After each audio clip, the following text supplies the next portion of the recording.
Maging ligtas, maging panatag, Pilipinas. Ligtas, maging panatag, Pilipinas.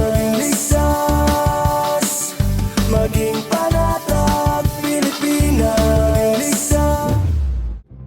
Bawat segundo mahalaga at ligtas ang bayan kung handa ang mamamayan. Ako po si Dominic Albelor at ito ang Civil Defense in Action. Narito na ang maaksong balita ngayong araw sa Civil Defense in Action. OCD Administrator Undersecretary Ariel Nepomuceno ipinag-utos ang pag-imbentaryo sa mga proyekto na maaapektuhan ng USAID temporary suspension. Mga apektado ng shear line sa Palawan at Oriental Mindoro pumalo na sa mahigit 100,000. Bulkang Canlaon at Bulkang Taal nagbuga ng abo nitong weekend. Mga residente pinaalerto. At alamin ang dapat na paghahanda sakaling may banta ng tsunami. Magandang araw Luzon, Visayas, Mindanao. Narito na ang maaksong balita sa araw na ito. Ipinag-utos ni Office of Civil Defense Administrator Undersecretary Ariel Nepomuceno ang lahat ng mga opisyal nito na magsagawa ng pag-imbentaryo sa lahat ng proyekto na maapektuhan ng pansamantalang pagpapatigil sa foreign assistance ng Estados Unidos. Matatandaan na ipinag-utos ni US President Donald Trump na ipatigil pansamantala ang lahat ng US foreign assistance programs na tatagal ng 70 araw habang isinasagawa ang pag-aaral para malaman kung ito ba ay pasok sa kanyang tinatawag na policy goals. Ayon kay Yusek Nepomuceno, iginagalang nila ang mga pahayag at desisyon ng kasalukuyang US administration. Kabilang sa kanyang inatasan ay sina Deputy Administrator for Administration, Assistant Secretary Bernardo Rafaelito Alejandro IV at Deputy Administrator for Operations, Assistant Secretary Cesar Idio. Kapwa inatasan ng dalawa para alamin at i-assess para magawa ng remedyo ang mga proyekto na posibleng maapektuhan ng kautusan ni US President Trump. Dapat ay hanapan din anya ng solusyon sa pondo ang maapektuhang mga proyekto. At kaugnay po ng balitang yan, lilinawin naman ng Pilipinas sa Estados Unidos kung anong mga programa ang tatabaan pagdating sa stop work order sa lahat ng foreign assistance. Ayon mismo kay DFA Secretary Enrique Banalo, karapatan ng Estados Unidos na gawin ang gusto nilang gawin sa pagpupondo sa foreign aid. Anya, kailangan naklaruhin ang mga maapektuhan. Ang Pilipinas ay isa sa mga bansa na tumatanggap ng USAID funding, ilang dekada na ang nakakaraan. Sa kasalukuyan ay mayroong halos 40 organisasyon o proyekto ang tumatanggap ng USAID na nagkakahalaga ng $47 million. Nitong buwan, sinabi ng United Nations Program on HIV at AIDS Philippines na mahigit 550,000 na individual ang maapektuhan ng freeze order ng US government. Target ni Secretary Banalo na makipagpulong kay US Secretary of State Marco Rubio kaugnay sa gagawing pagpapatigil ng USAID at ang epekto nito sa military at maritime defense security. Samantala, pumalo na sa mahigit 100,000 ang apektadong individual dahil sa pagbaha sa Palawan at Oriental Mindoro. Ayon sa ulat ng National Disaster Risk Reduction and Management Council, pumalo na sa 107,329 na individual o 29,528 na pamilya ang apektado ng baha.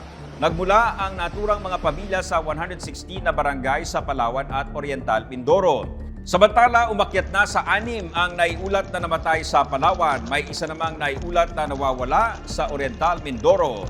Umalo naman sa mahigit 5.5 million pesos ang naiabot na tulong ng pamahalaan sa mahigit 25,000 na pamilya sa Palawan at Oriental Mindoro. At sa kaugnay na ulat, patuloy na makakaapekto ang Intertropical Convergence Zone o ITCZ sa Mindanao ayon po yan sa Pag-asa. Magdadala kasi ito ng maulap na papawirin na may dalang pag-uulan. Kabilang sa apektado ng ITCZ ay ang Davao Region, Zamboanga Peninsula, Barm, Sultan Kudarat, Lanao del Norte at ang Sarangani.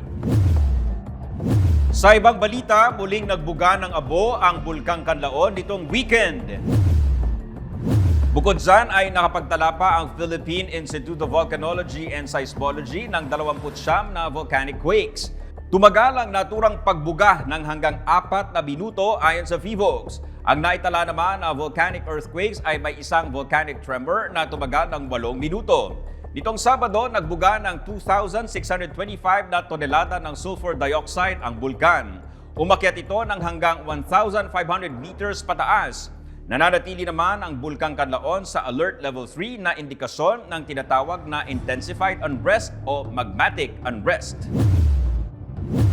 Samantala, nakapagtala rin ang Philippine Institute of Volcanology and Seismology ng minor eruption sa Bulkang Taal.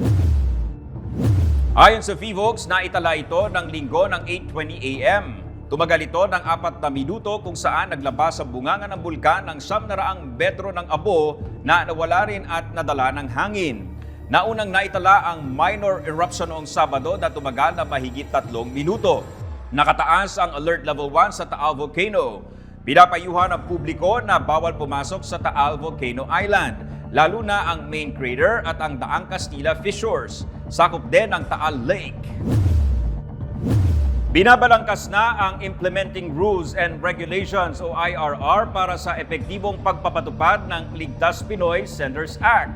Tinutukoy na rin ang mga lugar na may mataas na peligro pagdating sa mga kalamidad at sakuna. Gayon din ang mga lugar na angkop na pagtayuan ng mga permanenteng evacuation center. Ang Civil Defense in Action sa report na ito. Problema sa tuwing may kalamidad ang pagsisilungan ng mga apektadong residente. Kadalasan sa mga pampublikong eskwelahan sumisilong ang mga bakwit. Naantala tuloy ang pag-aaral ng mga estudyante. Hindi rin maiwasang mabilis na nasisira ang mga pasilidad. We really want to avoid the practice of using our schools already, no? Kasi it becomes a snowball effect, no?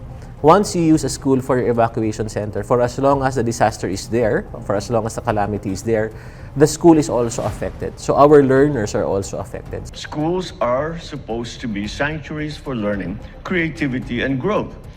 They should not also bear the burden of being makeshift shelters. With the enactment of this law, we heed that appeal and commit to only using our schools for the promotion of our students' welfare and development of the education system. Sa Ligtas Pinoy Centers Act, magtatatag ng isang nationwide network at aatasan ng mga lokal na pamahalaan sa bansa para magtayo ng permanente at disaster-resilient evacuation centers. The signing of the Ligtas Pinoy Centers Act reflects our steadfast commitment to protecting the rights and providing relief to families affected by calamities. Let these new laws lead us to become a truly disaster-responsive Bagong Pilipinas, one that reflects the innate strength and resilience of the Filipino people. This is mandating all municipalities and cities to have their own evacuation centers. And one of the criteria here is to identify locations that are not prone to hazards. Under the law, the NDRMC through the OCD is supposed to craft guidelines, the implementing rules for these guidelines. Tinutukoy na kung saang mga lugar sa mga bayan at lungsod sa bansa maaaring pagtayuan ng Ligtas Pinoy Centers. So dito papasok yung expertise ng ating DPWH, yung ating Mines and Geosciences Bureau, pati rin yung ating science-based agencies. Alin ba yung areas na hindi susceptible to flooding, hindi susceptible to possibility of a tsunami? And then you also have peculiar areas that are, peculiar because of the presence of another disaster possibility na volcanoes. Nakadisenyong matatag ang mga pasilidad ng Ligtas Pinoy Centers na kaya ang hagupit ng hangin hanggang 300 kilometro bawat oras at hanggang magnitude 8 na pagyanig oras na may lindol. Kumpleto rin dapat sa kagamitan at pasilidad ang mga Ligtas Pinoy Centers upang maging maalwan ang pananatili ng mga bakwit. May maayos na tulugan, may malinis na tubig, paliguan at palikuran. Tuloy-tuloy na supply ng kuryente, healthcare facility at ligtas na espasyo para sa mga bata, kababaihan at mga may kapansanan. Investing in these climate-resilient facilities must be the norm, for we are not only protecting the people's lives, but also capacitating our local government units to respond, to reduce, and to manage the risks of disasters. We are also incorporating, we're identifying the country through quadrants. So through these quadrants, assuming it is the east that will be affected, what will be the locations of the evacuation centers in the west portion of the country. So all of these criteria, we are trying to craft, we are trying to word it, to codify it in our IRR. Parang sa ganon, when we implement the law, we are already able to say that this is the standard in terms of the structural integrity of the evacuation center. We're also identifying locations which are not susceptible to the hazards para safe yung ating mga i-evacuate, And then thirdly, we are also identifying the priority list as to which regions or provinces should we prioritize in terms of creating this structure. Kasi we have to admit, hindi naman pantay-pantay yung exposure ng mga municipalities sa disaster. So if you go to your northeast portion of the country, these are the ones facing our typhoons. So you have your Bicol region, etc. Yung atin namang northwest portion, you go Ilocos, yung fault line naman natin doon, we're anticipating naman yung big one na 7.2 magnitude, So all of these will have to be factored in. All of these will be data relevant for determining the criteria in coming up with the Ligtas Pinoy Center. Ayon pa sa Office of Civil Defense, sisiguruhin ng administrasyon ni Pangulong Ferdinand R. Marcos Jr. ang kapakanan ng mga mamamayan sa pagtiyak na ang Ligtas Pinoy Centers ay matatakbuhan at masisilungan sa oras ng pangangailangan. Nagsagawa ng kauna-unahang webinar ang Office of Civil Defense upang paigtingin ang kamalayan sa panganib ng tsunami. Ang Civil Defense in Action sa report na ito.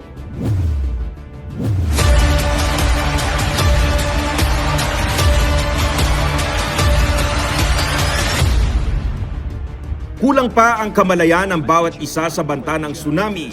Aminado rito ang Office of Civil Defense lalo't walang senyales at kagyatang pagdaluyong nito. Kaya naman minabuti ng OCD na pangunahan ng isang webinar sa tulong ng PHIVOLCS, Department of the Interior and Local Government at ang Japan International Cooperation Agency o JICA para makapaghanda ang mga lokal na pamahalaan, ahensya ng gobyerno at mga mamamayan. Binigyang diin dito ang kahalagahan ng tamang kaalaman at paghahanda sa mga komunidad sa coastal areas sa panganib ng tsunami. Ang webinar na ito ay isang mahalagang hakbang upang palakasin ang ating kaalaman at kahandaan sa ganitong uri ng hazard. Alinsunod sa Republic Act 10121 at sa National Disaster Risk Reduction and Management Framework na naglalayong magkaroon ng safer, adaptive at disaster resilient Filipino communities towards sustainable development, patuloy nating pinaprioritize ang proactive approach sa disaster risk reduction. Ang layunin natin ngayon ay bigyan kayo ng tamang kaalaman at kasanayan upang maprotektahan ang inyong sarili, pamilya at komunidad. Nangyayari ang tsunami kapag may lindol sa ilalim ng dagat. Umuuga ang seabed o ocean floor, kaya't umaalo ng tubig patungong dalampasigan. At yung puwersa ho o yung enerhiya ng lindol na i-transfer niya ho sa tubig at in essence parang itinulak niyo yung tubig. At yun ho yung nagkikreate ng tsunami. Maari din naman hong magkaroon ng tsunami kung may pagputok ng bulkan sa ilalim ng dagat gaya ho ng pinapakita sa upper right photo or image. At ganun din ho yung idea, kasi pag naglabas ka ng energy at pag volcanic eruption yan, may kasama pa ho yung materials. So, ang mangyayari ho, mapupush yung tubig. Magkakaroon ng energy yung tubig at mapupush siya. Mapaminsala ang tsunami kaya't kailangan maging alerto anumang oras. Ayon sa mga eksperto at otoridad, dapat tandaan ang shake, drop and roar, mga senyales na paparating ang tsunami. Matapos ang shake o pagyanig dahil sa lindol, mapapansin ang drop o mabilis na pagbaba o pagtaas ng tubig. At may maririnig na dagundong o roar na senyales na paparating na ang mga higanteng alon. Siguro ho ito isa sa mga hindi masyadong aware ang mga tao. Ang tsunami, kung ang ilog o batis ho ay naka-open sa dagat, pwede hong pumasok o sumiksik doon yung tsunami. So example ho, no, ito sa Mindoro ito nangyari, mayroong isang barge, power barge sa bukana o sa mouth ng river. Nung dumating ho yung tsunami, dahil nga ang tubig ay papasok sa ilog at batis, natangay ho niya yung barge. So pinapakita rin dito na malakas ho yung energy o enerhiya ng isang tsunami na kaya niyang tangayin ang isang barge mula sa bunganga ng ilog inwards pa ho, no, papasok pa po. So yun, gano'n naman siya kataas? Kung yung lakas niya gano'n, kaya niyang mag-carry ng barge, gano'n kataas ang isang tsunami? Pwede yung umabot sa 10 metro o kaya higit pa. So to give you an idea, ang isang palapag ho o ang isang floor ng building is usually 3 meters. Itong 1994 Mindoro earthquake, may kwento dyan na ang sinabi, lumindol ng malakas, napakalakas, mahirap tumayo. After 5 minutes, may narinig silang tunog na parang jet o parang napakalakas na ulan. At pagkatapos ng tunog na iyon, ayan na, dumating na ho yung unang wave. At nakita din ho nila na umatras yung tubig, no, for 50 to 100 meters at series of waves. So nakikita ho natin, no, hindi ho isa lang ang tsunami wave. Panoorin ho natin, ito ho mismo mga survivors ng Mindoro earthquake na may kasamang tsunami at ito ho ang ilan sa kanilang mga kwento. Malaki ang kate, malayo yung tubig, pero ugong, yan laot na yan. Ay, yung ugong na yan, sabi ko, ako'y tatakbo. Ako'y tatakbo ko pa rito. Ako'y lumabas kayo kahit may tubig, alon. Yan, hindi nagtakbo na kami. Ako yung dus malaog, itim na itim yung dagat. Anong yun, makita ko yung itim na yun, sabi ko doon sa mga batay, tindig kayo, baba, baba. Sunod-sunod kami, pababa. Yung pagbaba namin, gusto kami mag-iinay nakakarating sa baba ng bahay. Ay sinalpok na kami ng malaking alon.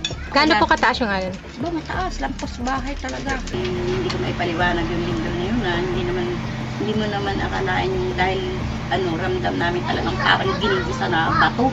Wala na, was out, parang hindi mo pinagtira. Parang hindi siya pinagtayo ng dagat. So yun ho yung kwento ng mga survivors. Ilan sa mga survivors ng tsunami noon sa Mindoro. So narinig naman ho natin para daw ho ginigiling yung bato, yun daw ang pakiramdam at talagang totally devastated yung lugar nila, no? Narinig din natin na may kakaibang tunog, umatras, malaki daw yung kati ho sa Tagalog ay yung pag-atras ng tubig, parang low tide, kumbaga, ayan. Pero yung sa tsunami ho, hindi ho ordinaryong low tide yan, kundi mas malayo pa ho sa usual na edge ng low tide ang pag-atras ng tubig. Ayan, so makikita ho natin base sa kwento ng mga survivors.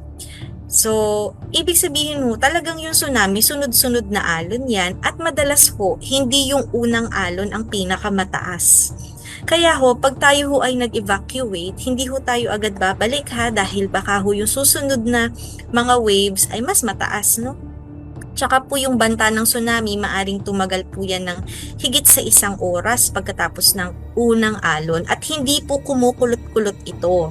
May lead time pa bago makarating ang tsunami sa lupa kaya may pagkakataon pang lumikas sa matataas na lugar na hindi aabutin ng alon ng mga residente. Ang mas delikado ho para sa atin sa Pilipinas yung tinatawag na local tsunami. Ito naman ho yung animation sa baba. Nakita nyo ho, ang source ng tsunami nandun na lang ho, katabing-katabi ng kalupaan ng Pilipinas. So ang local tsunami ho, galing ho yan sa trench of fault na nasa loob mismo ng ating bansa. Kaya po, ilang minuto lang yung lead time. 2 to 5 minutes, matagal na ho ang 20 minutes, no? Usually 2 to 5 minutes hanggang 10 minutes. Ang warning ho nito, hindi ho pwedeng iintayin natin ang warning galing sa PHIVOLCS, galing sa OCD, galing sa LGU, kundi pag nakita ho o naobserbahan natin yung mga natural na senyales ng isang local na tsunami, ay kaagad ho tayong lilikas. Hindi man mapipigilan o mahahadlangan ang pagtama ng tsunami, Pero maaaring bawasan ang epekto nito sa buhay at ari-arian kung magiging handa ang mga lokal na pamahalaan at mamamayan. Abangan ang iba pang kaalaman sa panganib ng tsunami sa mga susunod na ulat dito sa Civil Defense in Action.